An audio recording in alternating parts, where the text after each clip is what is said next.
नमस्कार, सत श्री अकाल, आदाब।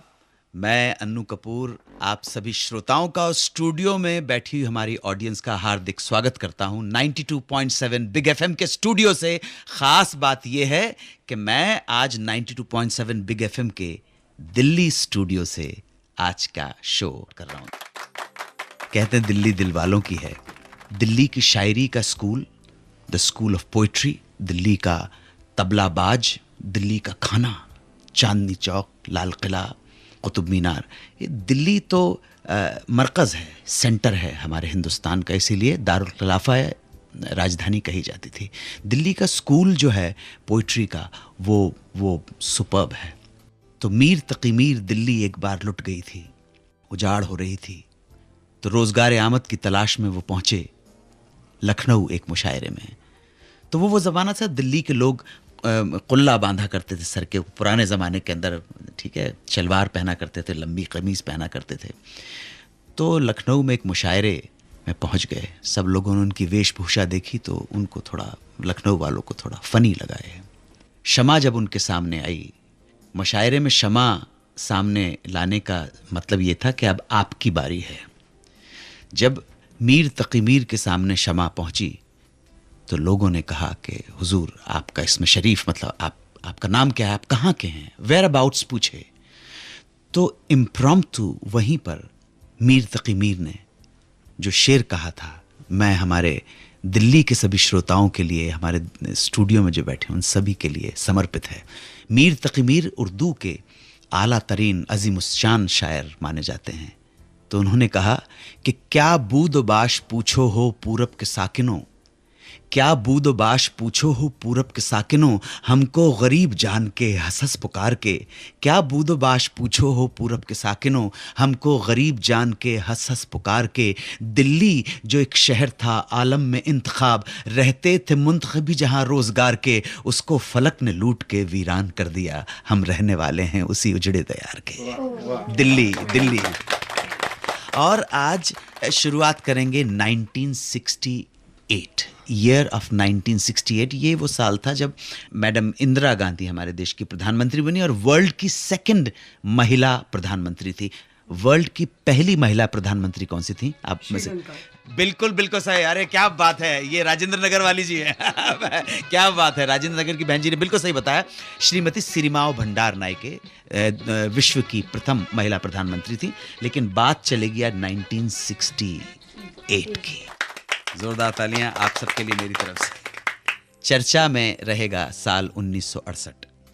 बहुत सारी फिल्में आई, लेकिन उन फिल्मों का हम जिक्र करते हैं जो बहुत प्रोमिनेंट थी। 1968 की एक film Aankhen, produced and directed by Ramanand Sagar. Ramanand Sagar उन्होंने तखल्लुस या उपनाम रखा था, बेसिकली चोपड़ा थे, रामानंद चोपड़ा इनका नाम था। फिल्म की कहानी भी इन्होंने लिखी थी, म्यूजिक दिया था रवि साहब ने और गीत लिखे थे साहिर लुधियानवी ने। गैरों पे करम, अपनों पे सितम, जाने वफा ये जुल्म ना कर। ये देखिए हमारे सब यंगस्टर हैं, ऐसा मत समझिएगा कि ये मेरी तरह सीनियर सिटीजन है।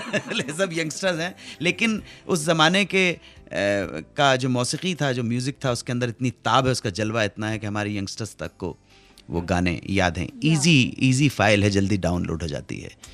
तो ये एक स्पाई थ्रिलर फिल्म थी और बहुत बड़े बजट की फिल्म थी। बहुत सारी फॉरेन लोकेशंस पे इसकी शूटिंग हुई है। लेबनान में इसकी शूटिंग हुई, बेरूत में इसकी शूटिंग हुई है। और बताइए आप, स्टार कास्ट क्या थी, आप बता सकते हैं? स्टार कास्ट धर्मेंद्र, माला सिन्हा, महमूद जी। तो चलिए शुरुआत करते हैं महमूद साहब की यादों से। महमूद के वालिद साहब जो थे, मुमताज़ अली साहब, वो बॉम्बे टॉकीज़ स्टूडियो में काम किया करते थे। महमूद साहब अपने वालिदैन की, अपने माँ बाप की 8 संतानों में से दूसरे नंबर की संतान थे। और देखिए घर में उस तरह का था। मुमताज़ अली साहब डांस भी बहुत अच्छा करते थे। और जी मैं आपको बताऊं, महमूद ने जब पहली बार फिल्म डायरेक्ट की थी, याद है आपको, कुंवारा बाप है ना? तो उसमें जो गीत था जी, कौन से, सज रही गली मेरी अम्मा सुनहरी गोठे में रुपहली गोठे में, तो वो गाने में ओपनिंग जहां से हुई है, जो एक बुजुर्ग जो नाच रहे हैं वो मुमताज़ अली साहब हैं, महमूद साहब के वालिद साहब। जी जी जी, वो जी। तो महमूद साहब घर के माहौल की तरह एक्टिंग की तरफ झुकाव था, एक्टर बनना चाहते थे, और इनके पिता की सिफारिश पर किस्मत फिल्म में अशोक कुमार के बचपन का रोल निभाने का मौका मिल गया इनको। इसके बाद निर्माता ज्ञान मुखर्जी के यहाँ काम करने के लिए बतौर ड्राइवर उन्होंने नौकरी कर ली, ताकि हर दिन स्टूडियो जाने का मौका मिल जाए। ये फिल्मी कीड़ा जो होता है भाई, आप ध्यान रखिएगा। तो जनाब एक बार जब वो स्टूडियो पहुंचे तो मधुबाला वहाँ एक फिल्म की शूटिंग कर रही थी, और मधुबाला के साथ एक कोई जूनियर आर्टिस्ट को शॉट देना था, वो जो ठीक से दे नहीं पा रहा था, काफ़ी रीटेक्स हो चुके थे। महमूद के अंदर का कलाकार कुल बुलाने लगा कि यार ये आदमी नहीं कर पा रहा, इतने रीटेक्स दे रहा है, और मेरे अंदर तो है कुछ जलवा है। और उन्होंने सबके सामने कहा कि मुझे एक मौका दिया जाए तो मैं ये शॉट दे सकता हूँ, ये डायलॉग बोल सकता हूँ। अच्छा आजा भाई, ये कहते हैं आजा तू भी ट्राई कर ले। और डायरेक्टर साहब ने कैमरे के सामने ज्ञान मुखर्जी साहब के ड्राइवर महमूद को लाके खड़ा कर दिया, और महमूद साहब ने एक टेक में इतना लंबा डायलॉग ओके कर दिया। शॉट ओके हुआ और उनको इस काम के 100 रुपए मिले, जबकि पूरे महीने की उनकी ड्राइवरी की जो तनख्वाह हुआ करती थी वो 75 रुपए हुआ करती थी। महमूद साहब ने डिसाइड किया कि भाई जो भी हो अंजाम देखा जाएगा। उन्होंने ड्राइवरी की नौकरी छोड़ दी और जूनियर आर्टिस्ट एसोसिएशन में अपना नाम रजिस्टर करवा लिया, और फिल्मों के लिए संघर्ष आरंभ हो गया। मेहनत रंग लाई, और 1958 में परवरिश फिल्म में उन्हें एक अच्छी भूमिका निभाने का मौका मिला। ये रोल था राज कपूर के भाई का।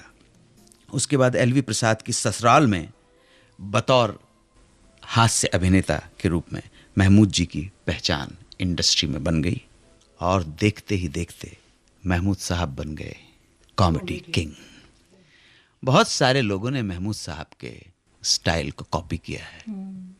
ताना दे रे तंदाना, ये ताना दे रे तंदाना से पहले हाँ ख्यालों में क्या काले को देखकर डर गई क्या, हम काले हैं तो क्या हो। जी जी जी, मुत्तु कोड़ी कवाड़ी हरा, बिल्कुल। अच्छा मैं आप लोगों को बताना चाहता हूँ कि मैंने पूछा किसी से एक बार, एक दक्षिण भारतीय अभिनेत्री थी, उनके साथ काम करने का सौभाग्य प्राप्त हुआ, तो उन्होंने कहा अनु जी ये अजीब सा नहीं है कि मुत्तु कोड़ी कवाड़ी हरा का मतलब है कि आसमान से मोतियों की बारिश हो रही है, इतनी सुंदर हूँ मैं। और महमूद साहब ना सिर्फ कॉमेडियन, बल्कि महमूद साहब को मैं बहुत अच्छा संपूर्ण एक्टर मानता हूँ। गाते खुद बहुत अच्छा थे, खुद बहुत बेहतरीन डांस करते थे, और कमाल की बात है कि जब पहली बार उन्होंने अटेम्प्ट किया डायरेक्शन का, तो फिल्म क्या बनाई, कुंवारा बाप। एक फिजिकली डिप्राइव्ड एक बच्चा है, उस बच्चे को कैसे लेके पालते हैं वो, ठीक है। और कितनी टचिंग, एक हिंदुस्तान के कॉमेडियन ने इतनी टचिंग फिल्म बनाई थी। जोरदार तालियां महमूद साहब के लिए। 92.7 बिग एफएम पर सुनते रहिए सुहाना सफर विद अनु कपूर।